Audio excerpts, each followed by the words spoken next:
I know this will be a new experience to you being interviewed on camera, but please keep your nerves as steady as possible.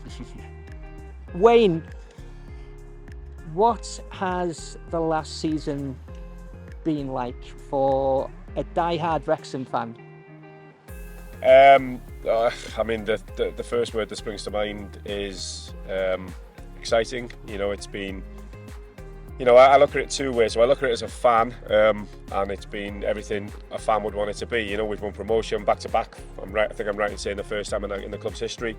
So as a fan, it's been exhilarating. It's been brilliant. League One was when I first started watching Wrexham all them years ago. So we're back to where we were when I first started watching them 30 odd years ago. So yeah, it's been one hell of a ride. And again, I'm just like I was last year. I'm thrilled for the owners. I'm thrilled for all the supporters that, you know, old and new, that deserve it. And yeah, let's just keep this journey going. So what's realistic expectations for next season then? I watched Birmingham like everybody did, obviously come down. And then naturally you think of Birmingham, you think of Reading, Charlton, Huddersfield. I mean, Barnsley lost last night, so they're still down. I had a bit of a panic attack thinking, blimey, there's some really big football clubs. And that's, you know, the risk of forgetting the likes of Plymouth and Blackpool and even Stockport. I mean, they're going to have a hell of a budget. So suddenly we find ourselves in a position where we're not the big fish. You know, we're not the big spenders. Realistically now, if you offered me 10th to 14th, I'd snap your hand off. And I don't think it's naturally a bad thing if we had maybe 1 or 2, maybe 3 years where we just let the infrastructure of the football club catch up with the journey that we're having on the field. I think Humphrey Kerr nailed it in an interview recently when he said 10th or 12th or 14th, something like that, wouldn't be the end of the world. And I think we've got things like the COP and the training ground that need to catch up with the football side of it. And yeah, listen, as long as we don't get relegated, you know, we've got so many good days to look forward to as fans. You know, we've some big stadiums to go to. If we can finish around mid-table, take some big scalps along the way, upset a few, maybe even flirt with the playoffs, who knows? I think that would be a very, very successful season.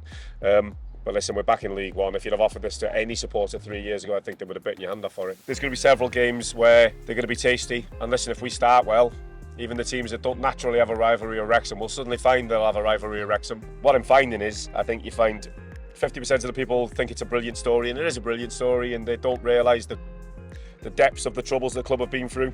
The people that don't know that side of the story just want to hate on us. So, listen, I kind of enjoy that kind of thing. Yeah. Screw you kind of thing. It's one of them, you know. I'd much rather that than losing 2-0 to Solihull, with all due respect to Solihull, away on a Tuesday night. So, yeah, offer me 10th and I'd be elated, I think.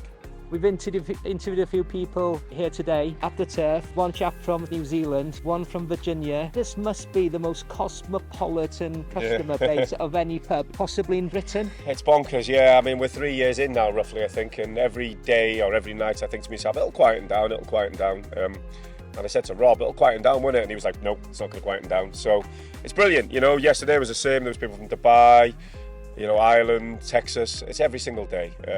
But it's brilliant. I mean, why wouldn't you want these people to visit the town? You know, we do everything we can to push them into different venues. You know, we don't just try and hoard all the custom. We do everything we can. And people don't see that side of it. We do try to shimmy them to other... And they do go down the town and cafes and restaurants. So it's not just us that gets them. It's brilliant, you know.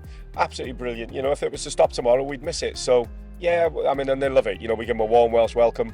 Not just us, everybody in town. So, yeah, brilliant. Very cosmopolitan. But if you'd have said this to me 4 years ago, I'd have probably said you were going a little bit mental. But that's great.